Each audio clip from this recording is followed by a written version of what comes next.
Who's ready to win the day in sports? I know you are. Welcome to Fantasy Sports Daily, powered by FantasyGuru.com, Monday through Friday, noon to 1 p.m. Eastern. I'm Justin Fensterman, and let's break everything down from a fantasy sports perspective.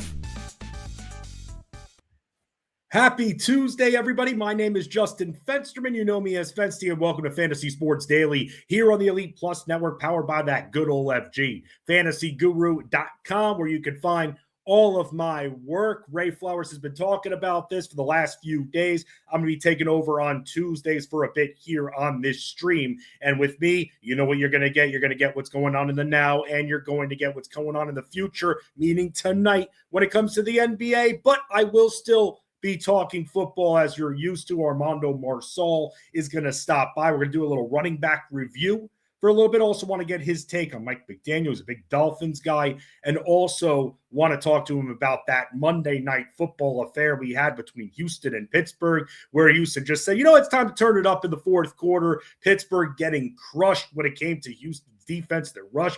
Aaron Rodgers at this point probably still seeing stars. The amount of times he was hurried, the amount of times he was hit. Team didn't do him any favors right there, and the offense was pretty flat for Pittsburgh. It was interesting that Houston couldn't get that offense rolling, but then in the fourth quarter, they did. And one of the players that I'm going to be talking about is one of the scorers from last night when Armando does join me, and that is Woody Marks' expectations for next season. And that's why we talk about it at FantasyGuru.com. The season never ends. We're always preparing for next season, even talking about some of the free agents that we have going on. What's going on, Angelo? Good to see you there. Adam as well, good to see you too. It's always great seeing everybody here. So I will be on Tuesdays and Wednesdays moving forward for the next bit here while Ray Flowers is on the Elite Sports Show with Jeff Mans, 2 p.m. Eastern all week long at SiriusXM Fantasy Sports Radio. Make sure you catch that on SiriusXM Channel 87. Still getting you ready for the divisional rounds is Jeff Mans, DFS, betting, and whatnot. And for just $20, you can join us, the Elite Mafia, for the rest of the playoffs too. Get you that. It's support at fantasyguru.com if you ever want to upgrade your plan or add something on. But for just $20 at this point, the betting and the DFS, and also what we have left going on when it comes to playoff contest strategy. I love playoff fantasy football. I'm in a one and done. I'm in a set them and leave them type of deal where you just draft a big roster, and that's pretty much it at this point. I'm in a best ball contest that we have going on at Drafters 2 that we've all been drafting against some of the Elite Mafia as well. Quick drafts for best ball, and that's why playing fantasy football never ends when the regular season does. Although Week 18 season-long fantasy football, not my jam right there. So what else do I do here? Because I'm sure a lot of you are also wondering, and let's be honest with each other, I'm tuning in even when I'm not on. And I know a lot of you are used to getting on Tuesdays a lot of baseball. And Ray will be talking a lot of baseball, and that's what the Elite Sports Show is for on SiriusXM. But Ray will still be talking baseball when he's on Mondays, Thursdays, and Fridays. And as we get closer to the season, and as we start to talk about in-season, I do a little bit of baseball betting, but here's the interesting thing. It's more on the pitching side, so I have to kind of wait and see what the opposing lineups are looking like. If I'm not looking at any injuries, even after a potential change, a team's off for a day and they're not having any injuries, then I'm comfortable looking at early day pitching props for night games. So that's really where I stand. I've always been better with pitching props than I have been with anything hitting related. So maybe I'll get into that a little bit as we continue our journey on Tuesdays. But let's talk about an opportunity. We all have opportunities in life. A lot of you get opportunities every single day. And opportunities when it comes to fantasy sports, opportunities when it comes to life. For instance, let's say, because this is a lost art among people here, let's say, you're going into a store and someone's walking behind you. Do you just let the door slam in their face? No. You hold the door. And that right there is an opportunity for you to be nice, for you to put some good into the universe. Little opportunities that we get every single day. And I know a lot of you are wondering about what's the BABIP, what's the WOBA right now? Well, let me tell you, let's talk about a little NBA analytics action for all of you. Let me tell you what we have cooking on the NBA side of things at fantasyguru.com. As you know, Wednesdays when I'm on, I do a hybrid basketball, football. That's what Tuesdays are going to become for the most part. I write up and head up our NBA content at fantasyguru.com. And I write up these articles. I write up betting analysis. I have Fensty's Basketball Diaries podcast that comes out every single Thursday exclusively for fantasyguru.com subscribers. So our journey here involves how to win when it comes to the NBA. And maybe you haven't participated in the NBA. Maybe you haven't watched the NBA in 20, 25 years. This is as good a time as any to get right back into it. And the way you get back into it, and some of our other sports that we offer, the MVP plan that we have, giving you access to everything we have except for baseball, except for football. That's it. Everything else, golf, racing, MMA, NBA, NHL, you get all of that. And with that, I put out bets most days of the week. Been doing about 6 days a week worth of bets.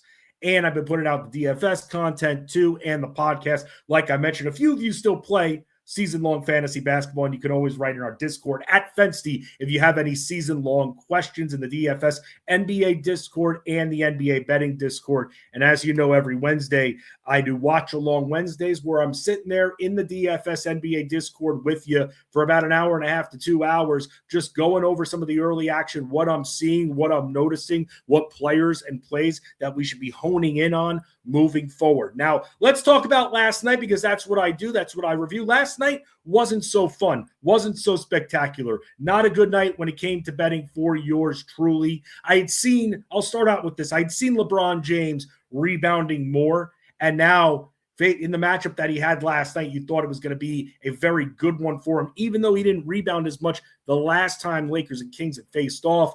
But LeBron got off to a very slow start. After the first quarter, he didn't have any rebounds. Finally, you saw DeAndre Ayton, who had been getting rebounds taken away from him by LeBron. He reclaimed his rebounds. He was going crazy. LeBron was playing from behind, and he missed it, only grabbing 4 rebounds just like that. So that's where, even looking at the numbers and seeing what the rebounding chances were that I've reviewed, and make sure you catch previous Fantasy Sports Daily episodes. When you see this ugly mug right here, you know that you're getting a little bit of a lesson in basketball. So that didn't work out too well. And then other things that really just didn't work out. Neemias Queta, another one that he was on pace, because I bet is over on rebounds against Indiana, because Indiana is very ripe. They allow a lot of rebounds to opponents. They're now playing faster, and they're the weakest shooting team in the NBA. Why am I going over this right now, even though it has nothing to do with tonight? Because we're learning things. We're learning how to bet. We're learning the process. You're hearing everything I've got. You've got my entire playbook on this show, and you're getting my thought process. And if you need a visual, you just go to the betting tab and you see my blurbs that I write. These are all the things that I write that convince me that the prop bet is going to hit, and then some maybe. So with that kind of deal with last night with Neemias Queta, he stopped rebounding in the middle of the game, and especially that third quarter, I was going freaking crazy. Like, where the hell is this guy on the glass? All of a sudden, Jordan Walsh decides to rebound, and then we get to the number, and we just miss it. We thought for a second we were going to get overtime, and then if we got overtime, done, we would have hit that. Boom City. But we didn't. So we missed it. They just lost by 2. And trust me, and just not like, oh, okay, the Elite Mafia missed 3 bets. I missed 3 bets. No, it pisses me off. I don't like that.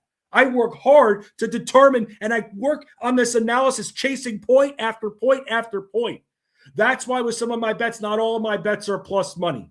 I know some of you are obsessed with just plus money bets. Well, sometimes it's just you take the points, you hit the bet, you kick the field goal.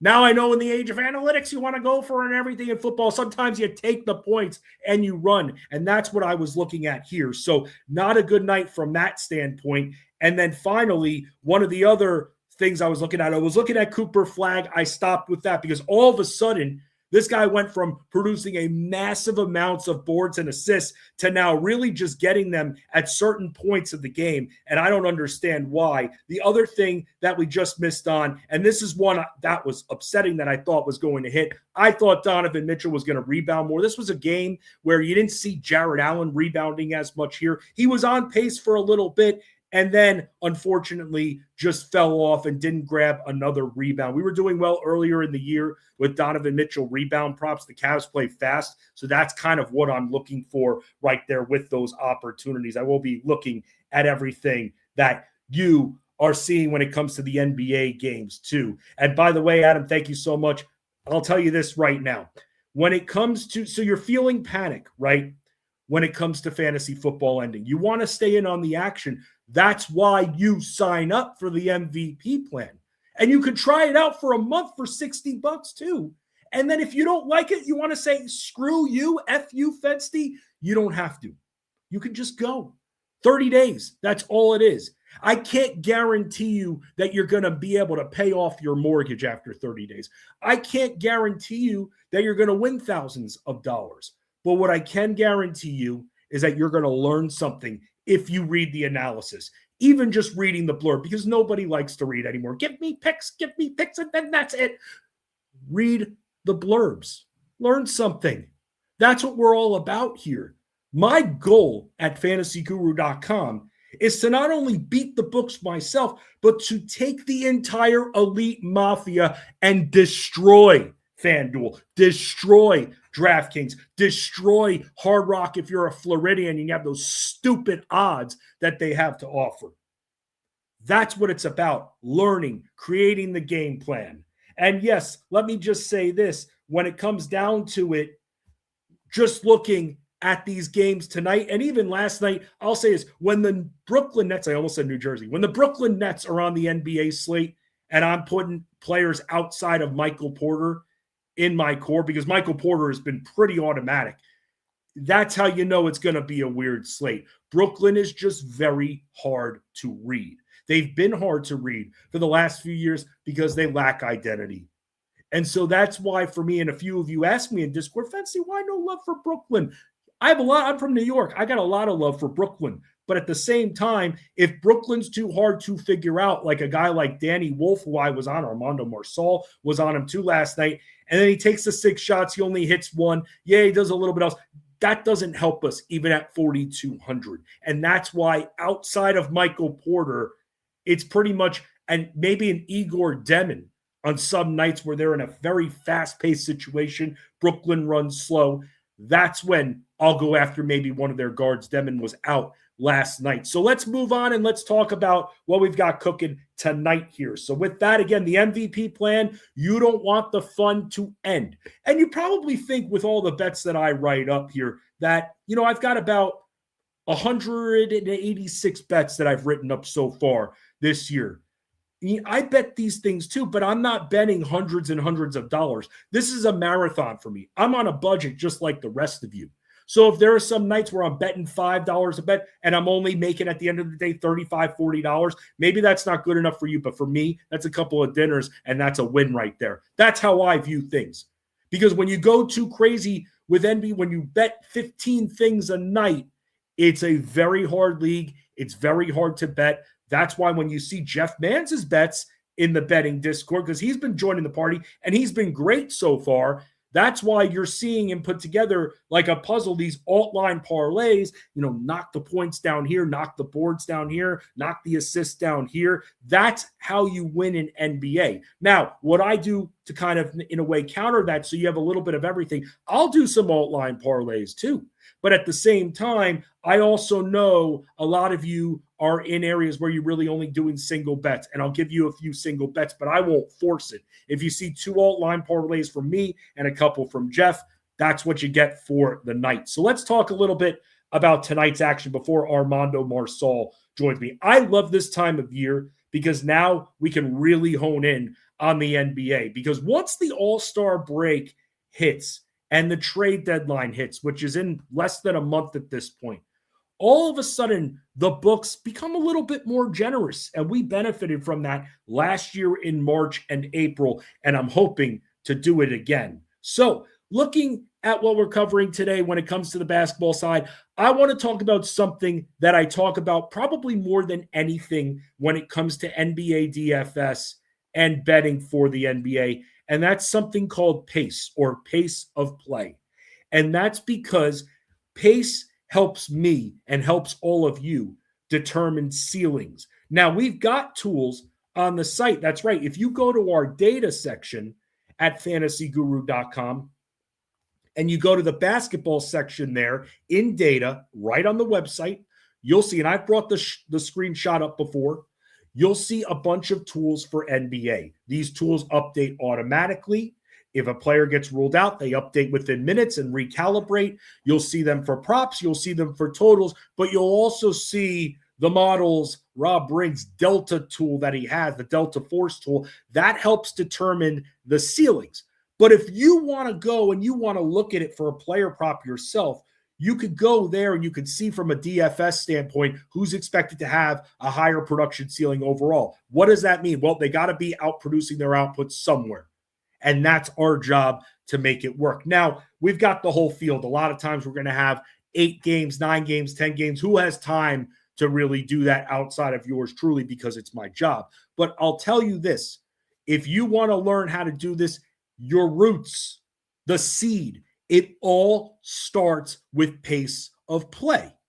And that's good teams that run at a fast pace too. That doesn't necessarily mean a team that operates quickly is a bad defensive team. I'll tell you this because we're looking, and I've talked about this on Fensty's Basketball Diaries. Again, my podcast comes out every single Thursday. I break all of this down, and the reason I do is because I want you all to understand it. I want you all to win at the end of the day. And I know a lot of people poo-poo basketball, but we're going to poo-poo basketball all the way to the bank. That's what we're going to do. And we're going to understand this stuff too. So looking over the last 10 games, let's start here. Who are the top 10 fastest teams? The Miami Heat, they have been number 1 for most of the year. It's weird. It's crazy.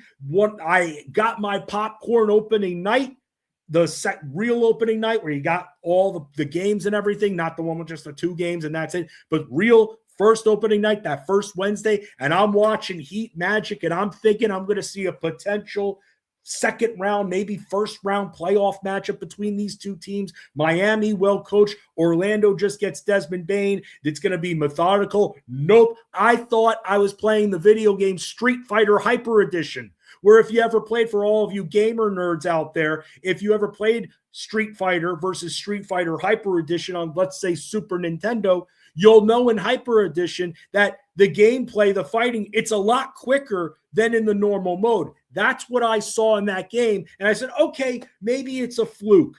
And I thought maybe it was Orlando. But no, it was Miami, because we've seen them play fast all year. Now, I'll say this. We've been betting a lot of player props against Miami on the rebounding side. They're starting to get a little bit better. They're starting to figure things out a little bit more. So that's why I haven't been attacking them as much. And the markets have those props way up for the opposition. So let's look at that for a second here.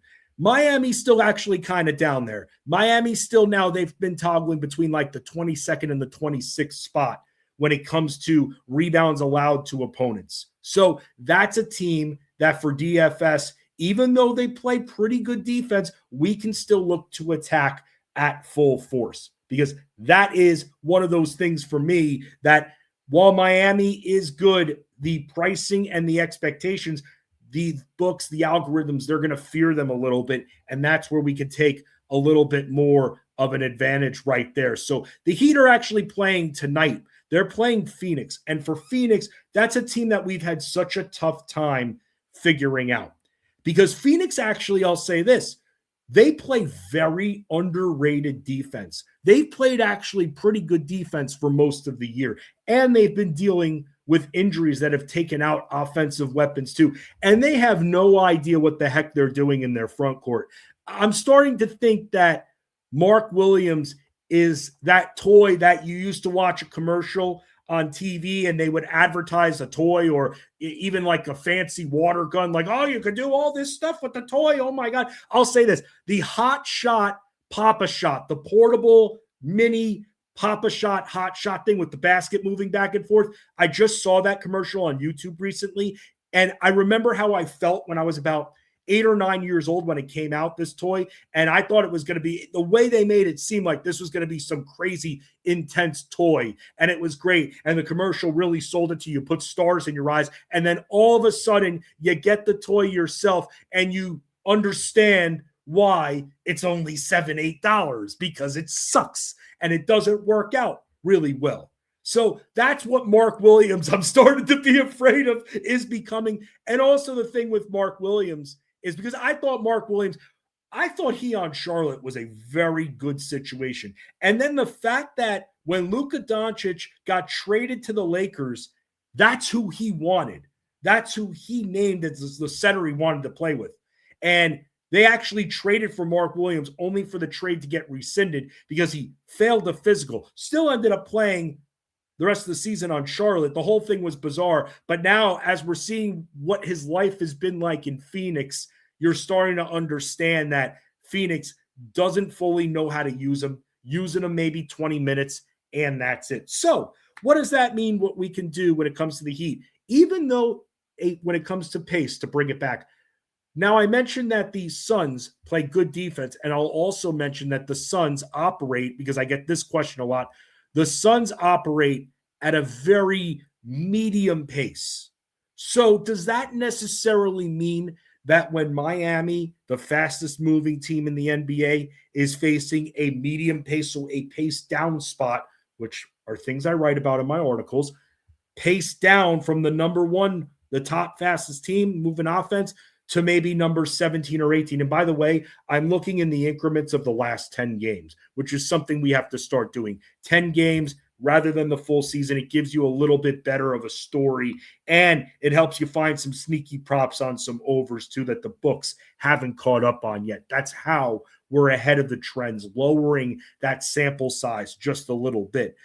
But that doesn't mean I'm not interested in the Heat players. Even though the Suns play good defense, they play a little slower. The Heat are losing pace, but when you're the number one team, it's always going to be a pace down. It's a pretty decent size pace down spot. But because of what I mentioned, the Suns not really knowing how to use their size, well, Miami has plenty of size to offer, including Bam Adebayo and Kel'el Ware, who they've started together, then they've had Ware come off the bench. And they also have Nikola Jovic, who's finally starting to get into a groove and be an active bench player rather than just someone who takes a couple of shots and doesn't really make an impact. He's starting to make an impact a little bit. That's an area of attack tonight. Power forward and center is going to be very difficult. There are a lot of attractive options on this slate at both. You got guys like Giannis, Şengün, Zion. You've got Randle and Naz Reid. Naz Reid without Anthony Edwards has been excellent. Excellent. And I'll say this too, with Naz Reid looking at the shooting, we know Naz Reid's going to take shots, but that usage goes up too. So he will be spending more time with the ball. And let me just say this, we were betting, let me give you a little glimpse here. If you've been part of the Elite Mafia, which I hope you are, Naz Reid, we were betting Naz Reid player point props, scoring props on him at 12.5. This game, and yes, there's no Rudy Gobert, there's no Anthony Edwards, it's up to 18.5. I'm sorry, I stand corrected. On FanDuel and DraftKings, it's at 19.5. So the books are thinking big for Naz Reid tonight. Now, for me, Naz Reid here in this game against the Bucks, he's going to be seeing a lot of Giannis. Miles Turner has been So with Naz Reid, am I going to necessarily look at the prop? Probably not. Maybe. It's on the books. It's on the big board. But from a DFS standpoint, yes. Low 6K guy tonight? Yes, absolutely. A lot more of that focus will be on Julius Randle. I'm very interested to see what the lineup ends up being for Minnesota, because if I'm Minnesota, and I know your starters might get crushed a little bit early, but I do what I can to get Giannis off the floor and then bring Naz Reid in. The best way they're going to have to keep up with Milwaukee, who's favored in this game, is by keeping up with the scoring, and that's Naz Reid. That's Naz Reid. And by the way, that's also tonight Dante DiVincenzo because Anthony Edwards, like I mentioned, is out. So there are a few Timberwolves that we're going to be looking at tonight. Now, let's look at the Bucks pace because last year, Milwaukee was a very fast-moving team. This year, and in the last 10 games, they ranked 26, and we've seen this all throughout. That's why at times where it was like betting rebounds against Milwaukee, it's one of those things where I was doing it time and time again last year, but part of that was because a lot of teams had the pace advantage, meaning that if your team, let's say you're the Houston Rockets, and by the way, the Rockets are on tonight. They have been over the last 10 games, the slowest moving team in the NBA. But tonight, they face the Chicago Bulls. And the Bulls, I'll say this, they've slowed down a little bit, but you're talking about pace number 30 versus pace number 13. That's a major, major pace-up spot.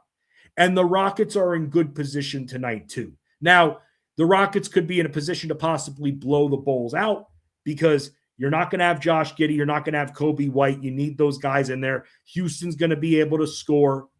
But at the end of the day, when it comes down to it, this is a pace-up spot. So Houston, who is always going to have a pace-up spot, but against a top 13 team, Houston is always going to have an advantage there because now for tonight, they're going to be getting a lot more possessions via speed than they're used to. And that's why I'm still fine because if Houston's going to be up big, somebody's going to get them there. Someone's going to be volume producing. Is it going to be Şengün? Their interior defense, the Bulls, has been bad throughout the year. So we're going to be looking at some of the front court players from Houston tonight here. And I'll say this. I'll say Greg is there. Greg, what's going on? It's good to see you, man. Thanks for hanging out here, too. And he's a good pair with Giannis and Naz Reid. I like this game tonight because, and look, Milwaukee's a 3.5-point spread. And if you're Milwaukee, you should, without Anthony Edwards and Rudy Gobert, you should be beating the Minnesota Timberwolves. But the Minnesota Timberwolves fight. They fight hard. And they've got, like I mentioned, Naz Reid. They've got these blue-collar forwards that will keep them in games and they will get in your face. So I'm not saying that's going to stop Giannis. Giannis is in my write-up tonight. We're absolutely looking at Giannis. But yes, if we want to stack the game a little bit, then you've got Naz Reid there, who's down to the 6K range there. So that's where he's been hanging, and he's worth it. We know the shots are going to be there, and we know the rebounding is going to be there, and he's going to be in there a lot with the second unit of the Timberwolves. So that's an area we can look at tonight. And I'll further explain the usage breakdown later on in my article. I will have an article up. I will have some bets up a little bit later on too. Remember, it's a 7:30 p.m. Eastern slate lock. So what that means for us is, and you can always tag us in Discord, we'll look, but we're going to be in Discord. It's me and I don't think it's Armando. It's me and Mike the Beard. It's funny. I was talking with Mike the Beard and we were going back and forth because Mike the Beard and I have actually been hanging out in Discord on a few nights where Tyrese Maxey was in a good position. So we'd be talking. I was asking Mike the Beard, when are you going to do basketball again, brother? And then boom, tonight it's me and the Beard in Discord. We'll be there for this 5-game slate, uniform on both sites. Other players I like too. Now, we can look at the San Antonio Spurs because we've seen this matchup before in the Cup semifinals, and this is truly is, I think, a potential Western Conference final or Western Conference semifinal between the Spurs and the Thunder. The Spurs have been able to hang with the Thunder, and it's weird because as confident as it makes me saying, let's go for the gold tonight and go with SGA, I mean, they don't have Hartenstein. Remember that. So that's going to be something to think about too. But the Thunder, I'm wondering if they're going to be bringing even more thunderous production against this San Antonio Spurs team. Because like I said, this Spurs team has won 3 games against the Thunder. 3 games. The first game, was close. But the last 2 games have been double-digit games. So they figured out the Spurs. They'll slow you down. And here's the other fun thing with the Spurs, too. The Spurs have proven that they can hang with the Thunder, but they've also proven that they can play at the Thunder's pace. That is a big-time pace boost for the San Antonio Spurs here, because when looking at the Spurs, the Spurs have actually been quietly moving up. So the Spurs at this point in the last 10 games have been playing at about the 13th fastest pace in the league. I'm used to seeing them in the 20s. Let's look very quickly. Let's do a little activity here and do a little demo. Let's go to the full season here. If I looked at, and it keeps messing me up here on the site, if I look at this NBA.com, not messing me up on fantasyguru.com, don't get it twisted. That's where I look, by the way, for the specific advanced stats. But outside of that, the Delta tool, like I mentioned on the site. If you look at the entire season, you'd see that the Spurs are a little bit down. But we've seen them start to play quicker. And with them ranking 13th in the last 10 games, the Thunder ranking 9th, we're going to have a feast on this game. It's proven to be close. The Thunder, you would think if they were at full strength, maybe would they have a little bit more motivation? This team doesn't need to be motivated. But this team needs a good game against San Antonio. Wembanyama is going to be a big problem. He's going to be. And they don't have Hartenstein. So that's going to be interesting to see if the Spurs can once again hang with the Thunder. And I have no reason to believe that that's not going to happen. It's just not going to happen. So I don't think that the Thunder are just going to come out and waste them away. So I think that tonight is a good night to attack the Wembies, to attack Shai Gilgeous-Alexander, where I've been a little Jalen Williams, unfortunately, they need another guy for him to get full value. I can't stand just getting the 5X with this guy or maybe the 4 to 5X return. Just really can't stand it overall. That's why I haven't been writing him up. But if you've asked me about him in comparison in Discord, there have been nights where I've said that you can use him. And maybe I need to rethink that because tonight's game will feature a fast pace. So that's what's going on in NBA. Article will be up a little bit later on. I'll have some bet skis up too. And from 6:30 p.m. Eastern to 7:30 p.m. Eastern, I will be in Discord along with Mike the Beard answering all of your questions. Greg, go back to the site a little bit later on. I will look that up and I will see if that's a good bet for you to write tonight. So that's why you go back to the site and you join support at fantasyguru.com to become part of the Elite Mafia. Now joining me here in my first Tuesday soiree, someone who was on that annoying-ass NBA slate last night with me. And I said it to him in a text, and I said it once, and I'll say it again. And that's something I messaged Armando Marsal. When you have two Brooklyn Nets as core plays, you know very well that you're in for a very rocky slate. What's going on, Armando? How you doing? Absolutely, dude. I mean, it was, you and I were texting. I said, this is just as brutal of a slate as there is. I'm doing well, Fensty. Happy to have you on here, man. Talking some ball with you. You and I talk basketball usually. I know we're going to be talking football, but just looking forward to, breaking some things down with you, man. It was a fun NFL season and fun NBA season so far too, right? No, absolutely. But let's talk about the playoffs here, man. The coup de grace here. I mean, we were blessed with such a great weekend's games for the most part. And, we could talk about the Patriots and the Chargers. But then there's last night, man. Were you as shocked as me that the Texans weren't really generating any offense? And then all of a sudden the fourth quarter came, boom, explosive. No, I figured this was going to be a very physical game, a defensive game. I look, Houston, in my opinion, that's the best defense in football. I think it's, pretty obvious. They're just an incredible unit. But the Steelers have a very good defensive unit as well, right? Like it was one of those games that was being grinded out. And eventually the Houston run game got the best of Steelers. The Steelers looked like they got gas in that last drive there. But man, for me, this Texans defense is going to continue to be a problem the rest of the way. This matchup right now between the Texans and New England this upcoming week, I think you're looking at the two best teams in the AFC right now going up against each other. So I think it's going to be a fun one. But man, I'll tell you, we did not have any disappointments this weekend, man, when it came to football. So lots of great football on TV this weekend. Yes, absolutely. And a great fantasy season we've had at the good old FG, fantasyguru.com. You can still sign up for the all-in package for $20 the rest of the way here when it comes to the postseason action, DFS, and betting. A lot of fun conversation with that too. And I know a lot of you are in playoff leagues. But Armando, let's review some of these running backs and let's talk about situations heading into next year. Now, some of these running backs we're going to have to talk about here are going to be free agents. So we're going to have to see how it's going to impact their team. So let me set the scene for you with Woody Marks. Woody Marks coming off an incredible game, and it was great that he was able to get back into the game. Dude, Woody Marks, before we talk about the stats, he's like the present-day Will Fuller. He's what like Christian Watson is. Always getting banged up, and you're holding your breath for a quarter of the game, and then he magically comes back in and starts to produce, only for the following week he gets lifted from the game again temporarily, dude. It's so annoying, but he's so fun to watch. Yeah, he is a fun football player to watch. I actually liked him as a late round target this year. Like, he got a lot of steam towards the end, but man, I thought he was an interesting pick. He, obviously the best running back in Houston. This is a team that's going to try to emphasize the run. We talked about right now a minute ago how good this defense is. That's the kind of football they play, right? They kind of grind it out. I look at him and I like him, man. I think he's a very talented running back. I look going into next season, I think he's going to be their featured back. Maybe they add some pieces there, but it looks like they're comfortable with him. They've been handing him the rock here.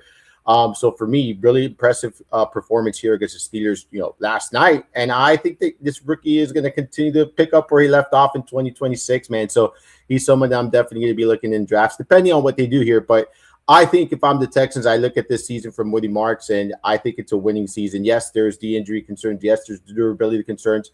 But at the end of the day, that's why you'll get some depth pieces, and I'm sure they will address that, whether free agency or in the draft again.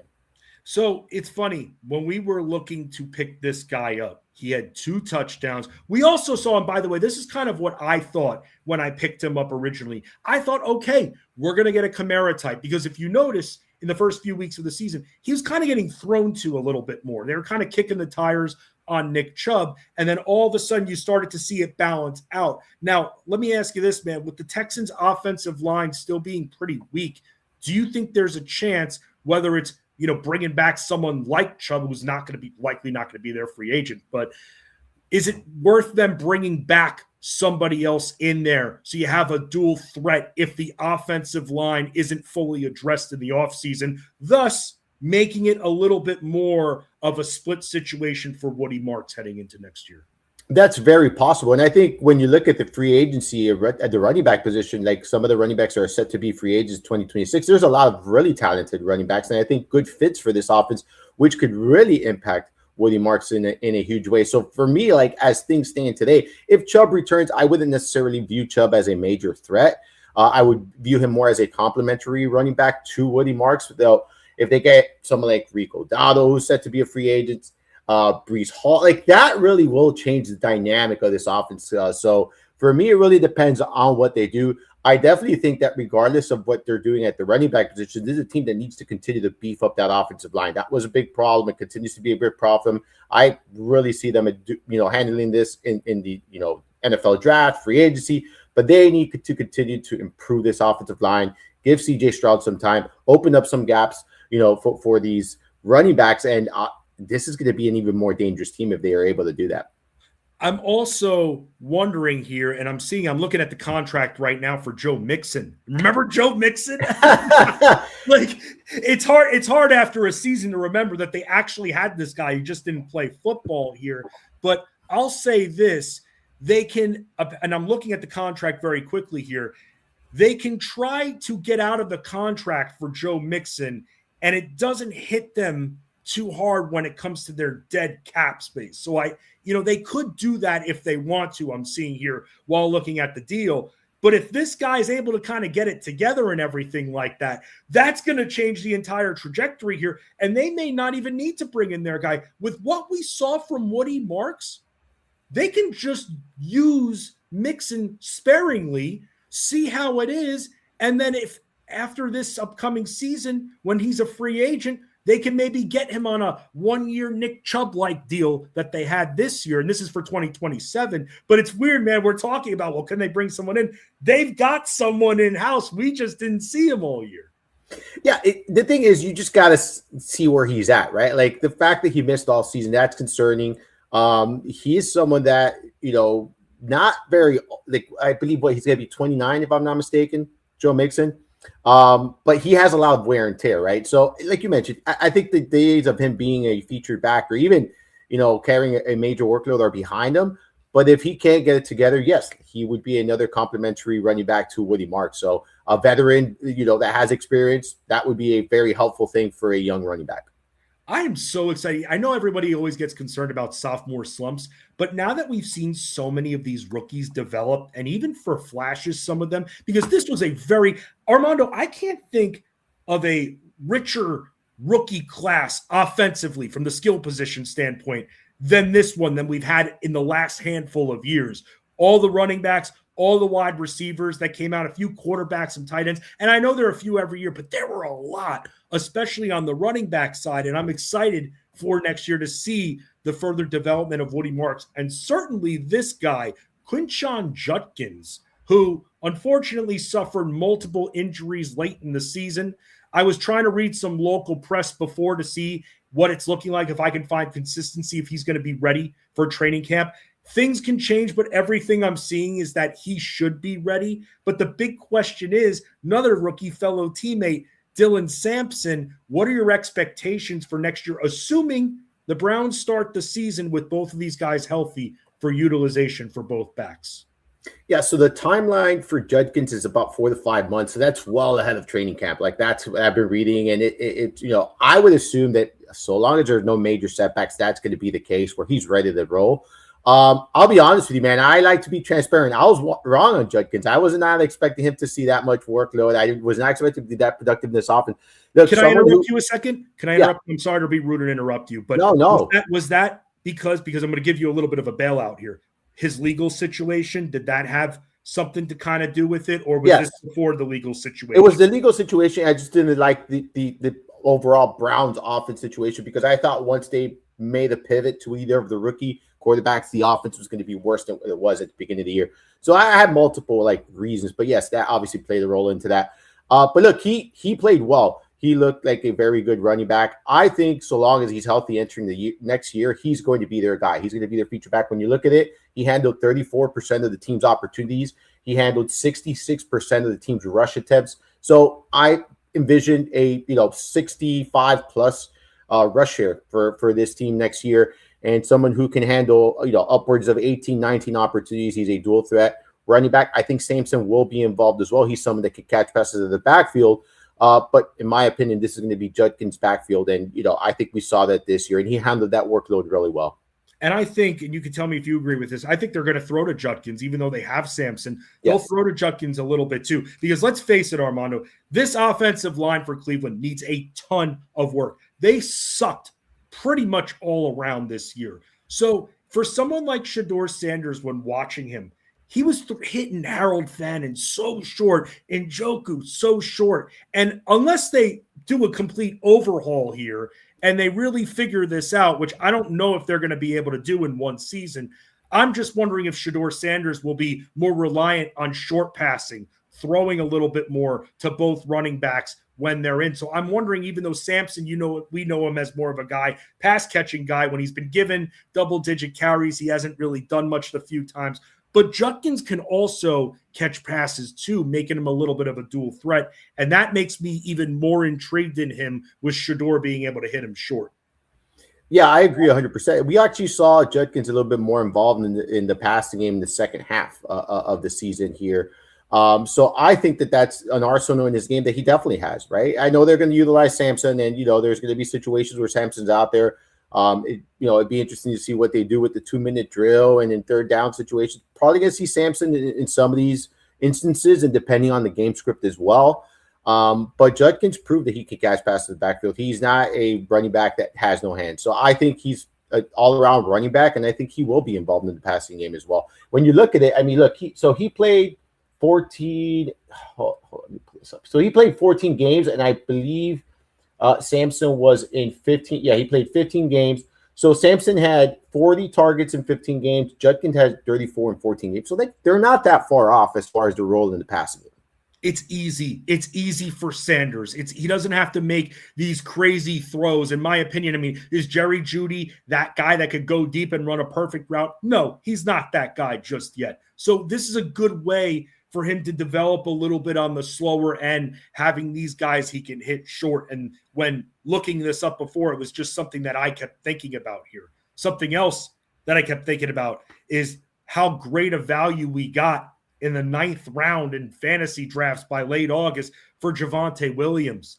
Dude, Javonte Williams, the big thing with him, and I know that we're all waiting on Jaden Blue and everything like that. And part of that was because of the lack of durability for Javonte Williams. Well, what happened here? He stayed healthy, played 16 games, rushed for over 1,200 yards, nearly 5 yards per carry, 11 on the ground, ranking him 8th among rushing touchdown leaders in the league. Also showed he could catch passing a little bit too. And here's the thing, Armando, this offensive line wasn't great, wasn't the worst, but wasn't great. And now he's a free agent.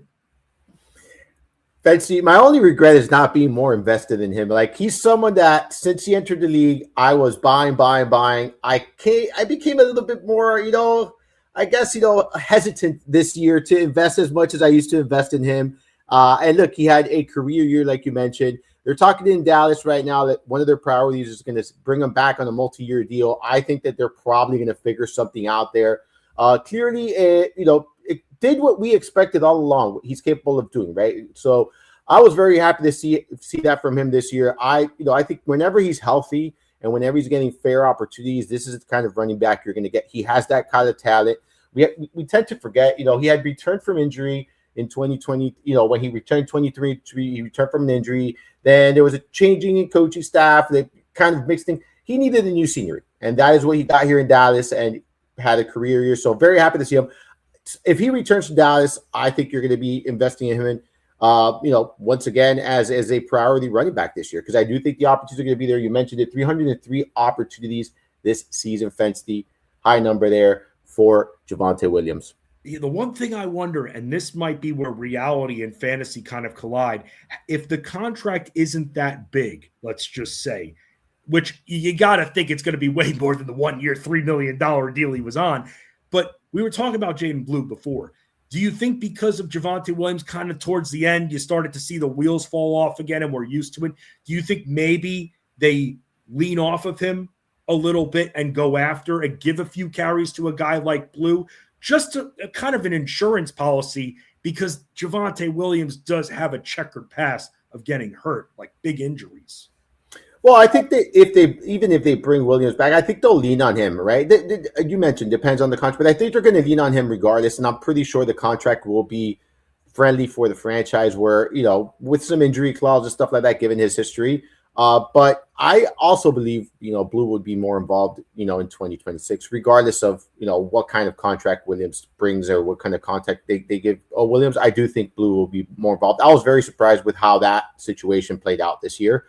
So interested to see how it's going to play out, but I do expect Blue is going to be much more involved in 2026 than he was obviously as a rookie. Hanging out with our Tuesday guest, Armando Marsal. Find all of his work at fantasyguru.com. Part of the rotation of the roster coach live stream that we have going on. Armando, I haven't seen anything otherwise. Still rocking and rolling on the roster coach live stream, 7 p.m. Eastern on the site? Yeah, that's every Tuesday. Tonight I won't be on it. Rich Milletto will be on it with Russell Clay and Tyler Beaker. But yeah, it's we're always rotating 3 of us 4 there in that roster coach every Tuesday, 7 p.m. Eastern time. That doesn't change. So let me ask you this here. Well, I assume, and again, I should probably ask you this off the air, but whatever, it's live. This is what we're good. Uncensored. That's going to continue throughout the offseason, right? The roster coach, or are you guys going to eventually take a halftime break? Yeah, right after the Super Bowl, we usually take a little hiatus, like we're a couple of weeks we're off, but we kind of jump right back on the horse. We start preparing for the draft. We start preparing for, for free agency. We start all of that stuff. So there's definitely a lot of things to talk about. We start dynasty, talk already, conversations. People are already, prepared for dynasty leagues, making trades, making moves. So we're covering it all there. So yeah, after the Super Bowl, we usually take about, I think it's a 2-3 week break from the roster coach, and then we kind of jump right back on the horse, and dive into all the good stuff. Yeah, the winning never stops at fantasyguru.com. Well, the winning stopped for Bucky Irving a little bit this year because, look, was this season just a wash because of the multiple injuries he suffered that cost him to miss, 8 games? Because, again, we saw Rachaad White still involved, and then we saw Sean Tucker kind of vulture a couple of touchdowns even when Bucky Irving was healthy. But the quality of the rushing wasn't good for Bucky Irving this year, and this offensive line, which was built up, got completely destroyed due to injuries. So I can't really have that. And yes, Greg, I know that I said that. Multiple injuries between the shoulder, especially, and his feet. So I got to ask you this, man. from last year, is this just a total wash and we give total 100% forgiveness here, knowing that the offensive line, as long as they're near fully healthy, they should be able to protect a little bit better, and he's hopefully going to walk into this season at 100%? I think you could view this two ways, right? So, like, I was far less optimistic about Bucky Irving going into this season. I think expectations were just too high. Everyone expected him to replicate his, rookie numbers. There was a change in offensive coordinator there, right? That's impactful. Then, in addition to that, obviously the injuries to the offensive line, the injuries to the receivers also impacts how the run game is being treated from opposing defenses, right? So they had injuries to Godwin, Mike Evans, ton of injuries there, McMillan. So this was obviously not the same offense. So I think expectations were a little bit too high when it came to Irving, given some of the changes there. And then in addition to that, we saw obviously the injuries here. When you look at the efficiency, as a rookie, he averaged 1 PPR point per opportunity. This year, he averaged 0.7 point per opportunity. So he was far less efficient than he was as a rookie as well. I think it's kind of somewhere in the middle ground now, where he's probably going to be treated as an RB2 going into the 2026 season. And I think that's where we kind of got to, treat him as. There was some instances, I believe he was, in some if I'm not mistaken, his ADP was top 12 going into 2025. So I looked in the last month I actually just checked this out on the NFFC. I've looked at probably from August 5th to September 5th. He was at number 20. Overall? Yes.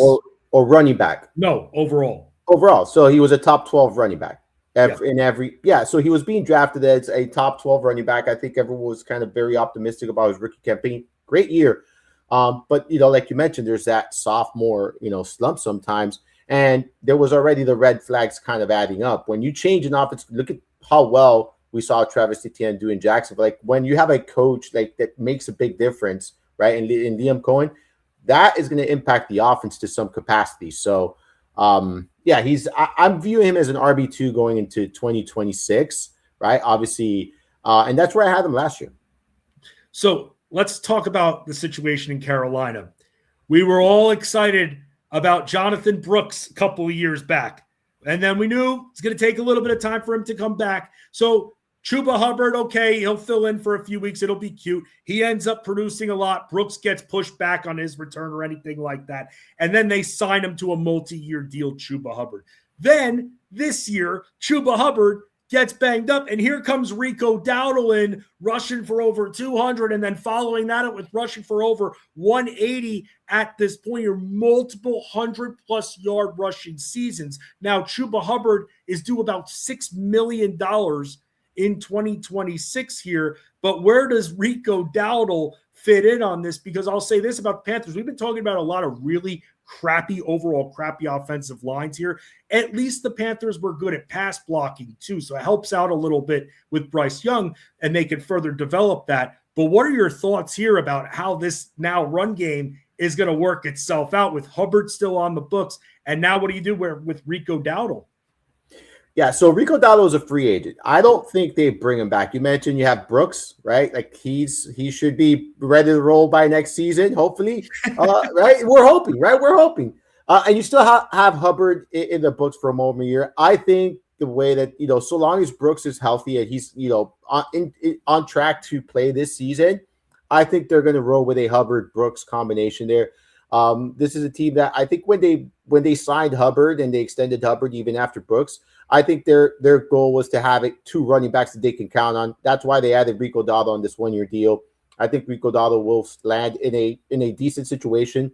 There are several spots that we've talked about already. There's several spots we haven't talked about that teams that he can land on that he would be a good fit for. So I don't see him returning back to Carolina unless Brooks is not ready to roll and they're looking for that second running back. One of those landing spots maybe for Rico Dowdle. What about the Kansas City Chiefs? Because the Kansas City Chiefs have a couple of free agents in Pacheco and Kareem Hunt.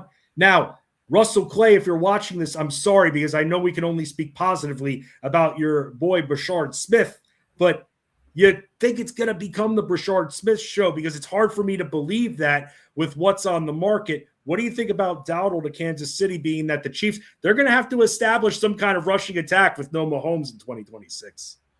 Yeah, I think that they're going to prioritize one of these free agent running backs. I think that would be, it was a problem for them this year. The run game was a problem for them this year.